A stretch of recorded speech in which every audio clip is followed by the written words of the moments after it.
बिहार की सियासत में इस वक्त सबसे बड़ा तमाशा चल रहा है। एक तरफ बीजेपी, दूसरी तरफ प्रशांत किशोर और बीच में आरोपों की ऐसी बरसात कि छतरी भी बेकार हो जाए। जी हां, एम्बुलेंस घोटाले से लेकर डेटा चोरी तक ये लड़ाई अब सीधे फ्रॉड के मैदान में उतर चुकी है। नमस्कार दोस्तों, स्वागत है आप सभी का राष्ट्र की रौनक चैनल पर।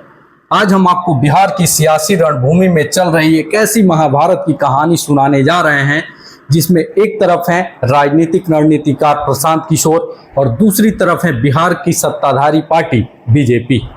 जी हां, इस जंग में आरोपों की तोपें चल रही हैं और हर दिन एक नया बम फूट रहा है। फ्रॉड, घोटाला, डेटा चोरी और फर्जी डिग्री जैसे शब्द आज बिहार की राजनीति में गूंज रहे हैं।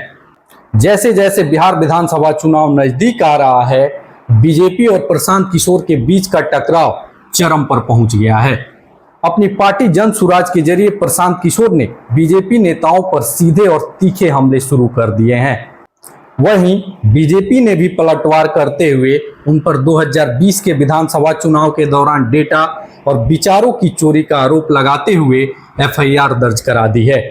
एक समय था जब बीजेपी के नेता प्रशांत किशोर को नजरअंदाज करते थे, लेकिन अब उन्हें खुलेआम राजनीतिक चोर और फ्रॉड कहा जा रहा है।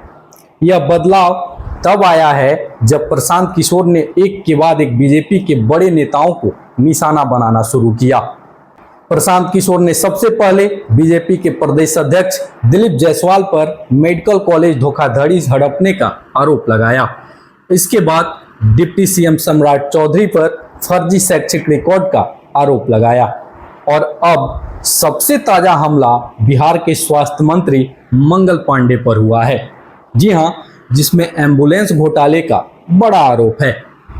प्रशांत किशोर का दावा है कि स्वास्थ्य विभाग ने मंगल पांडे के कार्यकाल में 466 एम्बुलेंस 28 लाख रुपए प्रति गाड़ी की दर से खरीदी, जबकि अन्य राज्यों में यही गाड़ियां 12 लाख रुपए में मिल रही थी।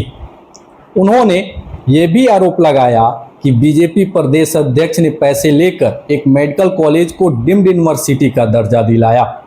प्रशांत किशोर ने विस्तार से बताया कि कैसे इस घोटाले को अंजाम दिया गया। फरवरी 2022 में स्वास्थ्य विभाग ने 1250 एम्बुलेंस के लिए 200 करोड़ का टेंडर निकाला।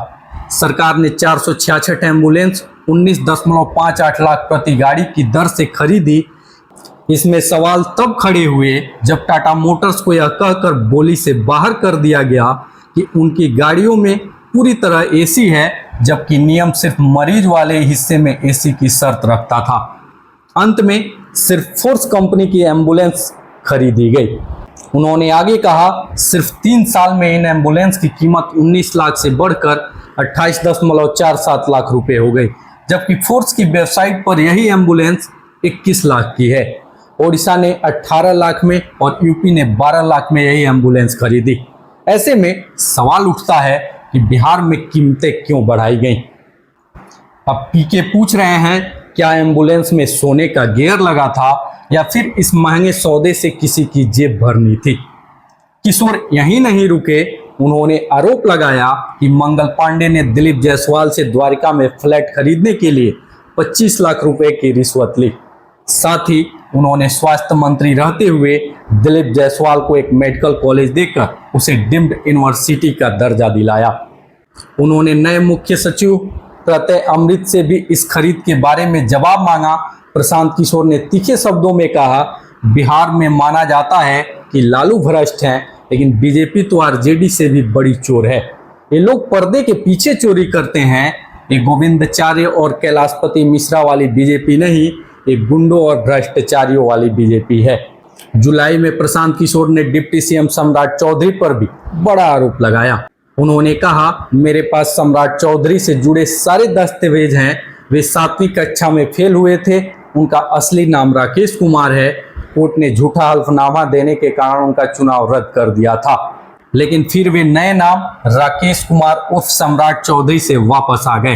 प्रशांत किशोर ने यह भी कहा कि सम्राट चौधरी के पिछले 2 चुनावी हल्फनामों में 10 साल में उनकी उम्र 38 साल बढ़ी है, जबकि सामान्य तौर पर 10 साल में 10 साल ही बढ़ती है। प्रशांत किशोर के इन आरोपों के बाद बीजेपी भी पूरी तरह से मैदान में उतर चुकी है।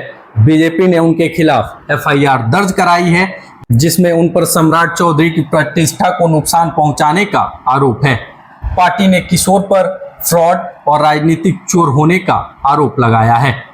वहीं बीजेपी का कहना है कि प्रशांत किशोर ने 2020 के विधानसभा चुनाव के दौरान उनके विचार और डेटा चुरा लिए थे। बीजेपी प्रवक्ता ने दी प्रिंट से कहा, प्रशांत किशोर बिना सबूत के आरोप लगाकर सुर्खियां बटोरना चाहते हैं। वो नेता नहीं बल्कि राजनीतिक चोर हैं। वहीं एक बीजेपी नेता ने बताया कि प्रशांत किशोर लालू के मुस्लिम यादव वोट बैंक में सेंध नहीं लगा सकते, इसलिए वे बीजेपी के वोट बैंक को निशाना बना रहे हैं। वे मध्य वर्ग, उच्च जाति और ओबीसी के उन महत्वाकांक्षी वर्गों पर फोकस कर रहे हैं जो बेहतर भविष्य चाहते हैं। यही वजह है कि वे सम्राट चौधरी, दिलीप जायसवाल और मंगल पांडे जैसे बड़े नेताओं पर हमला कर रहे हैं। लेकिन कहानी यहीं खत्म नहीं होती। पीके ने कहा, बीजेपी लालू से भी ज्यादा भ्रष्ट है, बस फर्क इतना है कि ये चोरी कैमरे के सामने नहीं पर्दे के पीछे करते हैं। अब सोचिए, बिहार में जहां बीजेपी की सरकार है वहां इतने सीधे खुलेआम आरोप, और वो भी एक ऐसे शख्स से जो पहले उनके साथ बैठकर प्लान बनाता था। वहीं बीजेपी का पलटवार भी तेज है। पार्टी ने कहा, पीके सिर्फ पब्लिसिटी के लिए झूठ बोल रहे हैं और 2020 चुनाव के दौरान उन्होंने हमारे आइडिया और डेटा चुराया था।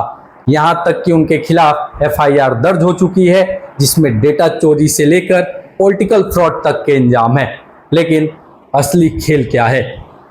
बीजेपी जानती है पीके के पास ना तो लालू का यादव और मुस्लिम वोट बैंक है और न ही सीएम नीतीश की कुर्सी।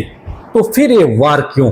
पॉलिटिकल एक्सपर्ट कहते हैं पीके बीजेपी के मिडिल क्लास, अपर कास्ट और ओबीसी सपोर्ट बेस में सेंध लगाना चाहते हैं, और इसके लिए वो एक एक कर बीजेपी के ब्राह्मण, बनिया और ओबीसी नेताओं पर वार कर रहे हैं।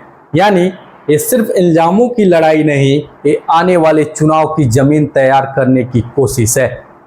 अब सवाल ये है कि बिहार की राजनीति में चल रहे इस आरोप प्रत्यारोप के खेल में जनता किसे सच माने? क्या ये सब चुनावी हथगंडे हैं या फिर वाकई इन आरोपों में कोई सच्चाई है? तो अब आप सोचिए, क्या ये पीके का असली जन सुराज मिशन है या फिर 2025 के चुनाव में बीजेपी की मुश्किलें बढ़ाने का मास्टर प्लान? तो आपकी इस पर क्या राय है?